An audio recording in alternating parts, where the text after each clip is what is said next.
Thank you. I don't want to look behind me how many people are here because I'll get a bit nervous to ask this question. Also, this may not apply to many, so I expect your answer might be a bit short. I'm a vet and currently serving police officer in WA, and I've got PTSD, and I'm at the Marion Centre, which is a mental place. And, they let me out today. Oh, yeah? Legally. I just wanted to ask you, how do I move from day-to-day hedonism and ideations and risk the hope and cautious optimism of a long-term life with the conditions I currently have, or for anybody who might be having complex PTSD and living day-to-day? Well, I mentioned this program that I have online, this self-authoring program. One thing you might try doing it. So so it's got 3 parts. The first part is a guided autobiography. And what it asks you to do is break your life down into 7 epochs and 7 stages. Sometimes people do that by relationship or by year or by occupation, however you choose. And then to detail out the most significant emotional events of your life, especially those that still hold some emotional valence.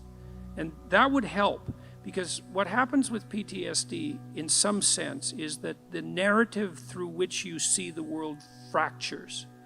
And because it fractures, your perceptions and your consequent emotional responses become chaotic, and that chaos produces stress response, chronic stress response. And so what you need to do to recover from PTSD is to knit the story back together. And I had a client who had PTSD, very seriously affected. She was only 17, and she was so fractured that she was diagnosed with severe schizophrenia. And when I first saw her, she could barely talk, and she could barely focus her eyes, and she would move her hands up and down, and I like she was grasping for something. And I asked her why, and she said that she could see lines in front of her and that she was trying to interact with them. I mean, when your perceptions are fractured, you're in pretty rough shape. And it turned out that she had been terribly bullied by a boy whose amorous advances she had rejected, and he set out to make her life hell, and certainly succeeded. And I had her walk through this past authoring program in the course of therapy, and she could hardly write to begin with. And we went through her life right from the beginning, and as we went through it, she got more and more coherent. And by the time we had brought her up to date, including walking through this catastrophic bout of bullying and the school's absolute inability to do anything about it, she had glued herself back together. So the other thing I would carefully recommend, especially if what traumatized you happened more than 18 months ago, is that you spend some time either writing about it, or another thing to try is just before you go to sleep, bring the memory to mind, and not enough to push you farther than you want to go, but as vividly as you can, and then let it go. Like, don't push yourself harder than you can. You'll see. You want to initiate a process of active engagement with the dragon that burned you, fundamentally.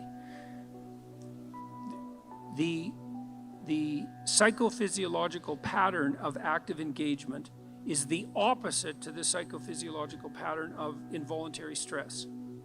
And so if you can practice embodying that voluntary confrontation, then that stance can come to dominate. And that's the stance you want to dominate, because that moves you forward voluntarily into the world. And that, in all probability, that will work. So I had this is a friend of mine. He had PTSD, and he had been brutalized in a Canadian residential school when he was a kid, and it was bloody rough, like Auschwitz level rough. It was really bad.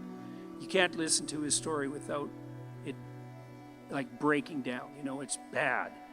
And he told me that he hadn't looked in a mirror for 40 years. He was unable to face himself, And he also told me that when he dreamed, he was still 8 years old in his dreams, same age he was when the cataclysm occurred.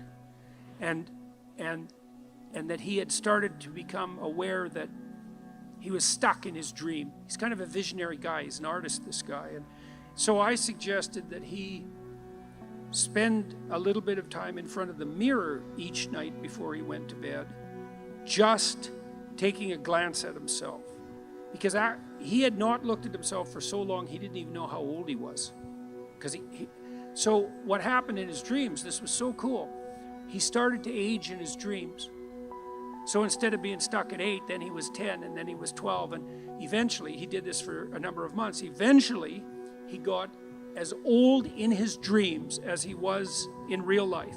And what that meant, like imagine your dream image it's the representation of yourself in imagination.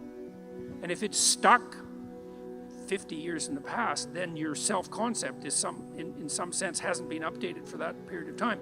Just that process of voluntary engagement, which was him being willing to look at himself in the mirror despite his shame, his deep shame at what had happened to him, that was enough to pull him back together.